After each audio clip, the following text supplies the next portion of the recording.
നമസ്കാരം. നമ്മൾ സഖാക്കൾ അണികളോട് അല്ലെങ്കിൽ കേരളത്തിലെ ജനങ്ങളോട് വിശദീകരിക്കുന്നത് അറിയാലോ എങ്ങനെയാണെന്നുള്ളത്. ഘടാഘടിയൻ വാക്കുകൾ ഇങ്ങനെ ഘോരഘോരം പ്രഘോഷിച്ചുകൊണ്ടിരിക്കും. ആർക്കും തിരിയില്ല, ഒന്നും മനസ്സിലാവില്ല. മനസ്സിലാകരുത്, അതാണ് അവരുടെ ഉദ്ദേശം എന്ന് പറയുന്നത്. അതുകൊണ്ട് അത്തരത്തിൽ മനസ്സിലാകാത്ത രീതിയിൽ ചില കോമഡികളാണ് നിങ്ങളോട് പറയാൻ ഉദ്ദേശിക്കുന്നത്. കോമഡിയാണെന്ന് നിങ്ങൾ മനസ്സിൽ ധരിക്കരുത് കേട്ടോ. അല്പം ചിന്തോദ്ദീപകമായിട്ട് ചിന്തിച്ചോടെ, വലിയ താല്പര്യത്തോടെ ശ്രദ്ധയോടെ ഒക്കെ ഒന്ന് ഒന്ന് മനസ്സിലാക്കി വെച്ചോടെ. നമ്മളിപ്പോ കാണേണ്ട ഒരു അതിമനോഹരമായ ഒരു കാഴ്ചയുണ്ട്. നിയമസഭയിലെ നമ്മുടെ പ്രതിപക്ഷ നേതാവിന്റെ നടത്തം. അതേക്കുറിച്ച് ഞാൻ ഒന്ന് വിശദമായിട്ട് പറയാനുണ്ട്. അതിനുശേഷം ഏതാനും മാസം മുമ്പുള്ള ഒരു നടത്തം, അതിനെക്കുറിച്ചും കൂടി നമ്മൾ സംസാരിക്കണം. അപ്പോഴാണല്ലോ പൂർണ്ണമാകുന്നത്. അതായത് അധികാരം കയ്യാളിയിരുന്ന, തിരുവായ്ക്ക് എതിർവാ പറയാൻ ആരും ധൈര്യപ്പെടാതിരുന്ന കാലത്തെ നടത്തം. കേരള നിയമസഭയുടെ ആ വലിയ കവാടം നമുക്കറിയാമല്ലോ, പോയിട്ടുള്ളവർക്കറിയാം, തിരുവനന്തപുരത്ത് പോയിട്ടുള്ളവർക്കറിയാം. അതിലേക്ക് കയറി ചെല്ലാൻ ഏതാണ്ട് 10-30 പടികളുണ്ട്. ആ പടികൾ ഇറങ്ങിയിട്ട് മെയിൻ ഗേറ്റ് വരെ ഏതാണ്ട് 30-35 മീറ്റർ, 30 മീറ്റർ ആണെന്നാണ് എന്റെ ഓർമ്മ. അത്രത്തോളം നീളമുണ്ട്. ഏകദേശമാണ് കേട്ടോ, അളന്നും നോക്കിയിട്ടില്ല. അത്രയധികം ദൂരമുണ്ട്. നമ്മുടെ മുഖ്യമന്ത്രി അത്രയും ദൂരം നടന്നേ പറ്റുള്ളൂ. ഈ പടിക്കെട്ട് ഇറങ്ങി നടക്കണം.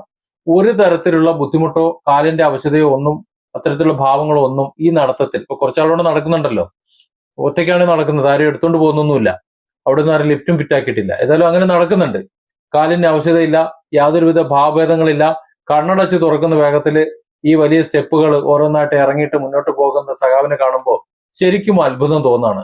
കാരണം ഈ നടന്നു പോകുന്ന വ്യക്തിയെക്കുറിച്ച് കഴിഞ്ഞ കുറെ വർഷങ്ങളായി നമ്മൾ കേട്ടുകൊണ്ടിരിക്കുന്ന വാർത്തകൾ, ഔദ്യോഗിക വിശദീകരണങ്ങൾ, ഇതൊക്കെ ഓർമ്മയുള്ള ഏതൊരു ഒരാൾക്കും ഈ അത്ഭുത പ്രതിഭാസമായിട്ട് ഇതിന് തോന്നും. കാരണം ഒരു പ്രതിഭാസം അല്ലെങ്കിൽ ഒരു അത്ഭുത വ്യക്തിയായി തന്നെ, ഒരു പുണ്യ വ്യക്തിയായി തന്നെ നമ്മൾ ഇദ്ദേഹത്തെ കാണേണ്ടി വരും. അത്ഭുത ശേഷിയുള്ള ഒരാളായിട്ട് തന്നെ നമുക്ക് ഇദ്ദേഹത്തെ കാണേണ്ടി വരും.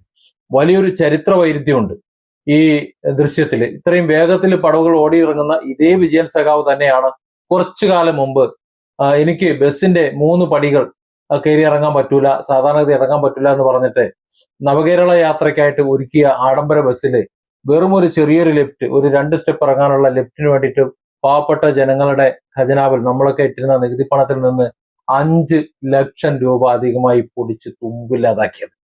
മനസ്സിലാക്കണം. കാൽമുട്ടിന് വേദനയാണ്, നടക്കാൻ ആവതില്ല എന്നൊക്കെയായിരുന്നു അന്ന് പറഞ്ഞിരുന്ന ന്യായീകരണങ്ങൾ. എന്നാൽ അത് അവിടെ ഒന്നും തീർന്നില്ല.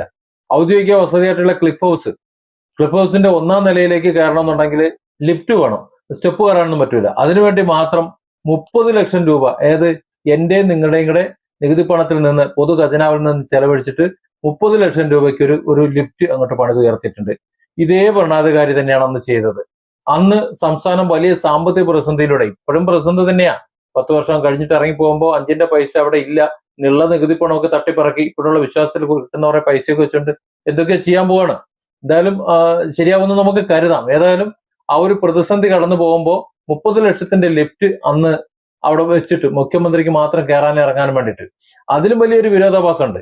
ഈ മുഖ്യമന്ത്രി കേരളത്തിന്റെ തെക്ക് വടക്ക് പോയിരുന്നു, അല്ലാതെ ആരിൽ നിന്നും പരാതിക്കെട്ടൊന്നും വാങ്ങിയിട്ടില്ല. അതിന് വാങ്ങാൻ വേറെ ആൾക്കാരെ വെച്ചിട്ടുണ്ടായിരുന്നു. അദ്ദേഹം പോയത് പൗരപ്രമുഖരെടുത്തും അതുപോലെ പ്രമുഖരെടുത്തും ഒക്കെയാണ്. ഏതായാലും ഈ വേദിയിലേക്ക് നടക്കണമെന്നുണ്ടെങ്കിൽ അവിടെ മിക്കവാറും സ്കൂളുകളാണ്.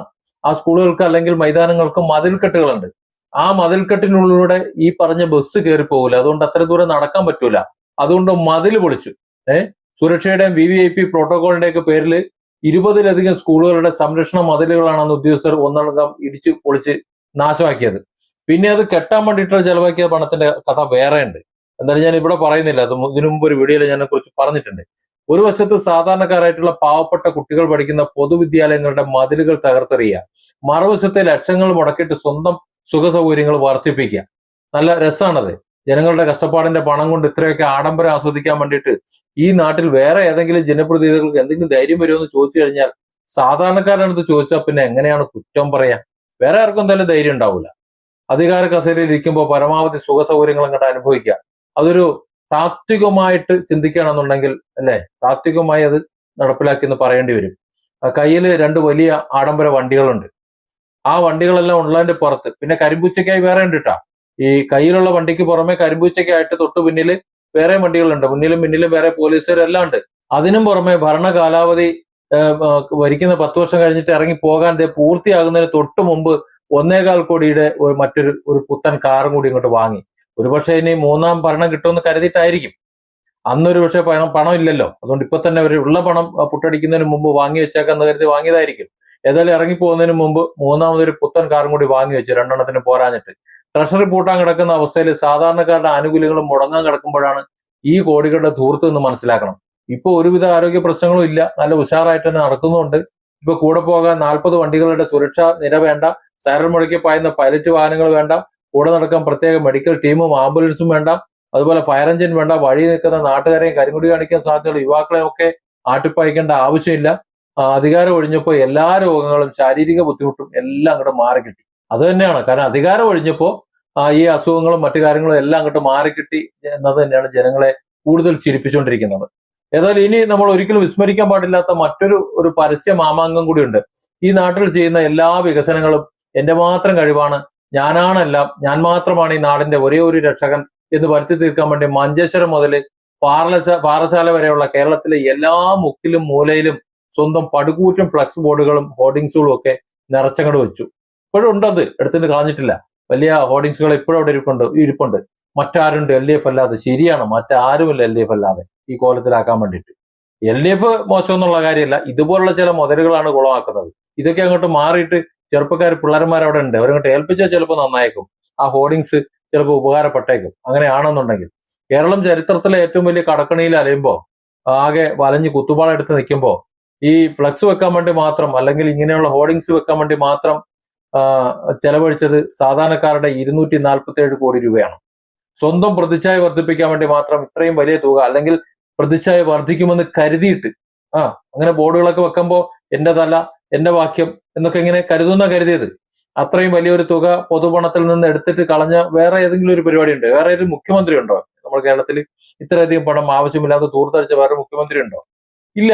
വഴിവിളക്കുകൾ പോലും ഇല്ലാത്ത റോഡരികിൽ പോലും ഈ കോടികളുടെ പരസ്യ ബോർഡുകൾ തിളങ്ങി നിൽക്കുന്നത് നമുക്ക് കാണാം. സന്ധ്യ ആയി കഴിഞ്ഞാൽ അത് നടക്കാൻ പറ്റൂല, പക്ഷെ അതിന് അങ്ങേപ്പുറത്തൊരു ഹോർഡിങ്സ് ഉണ്ട്.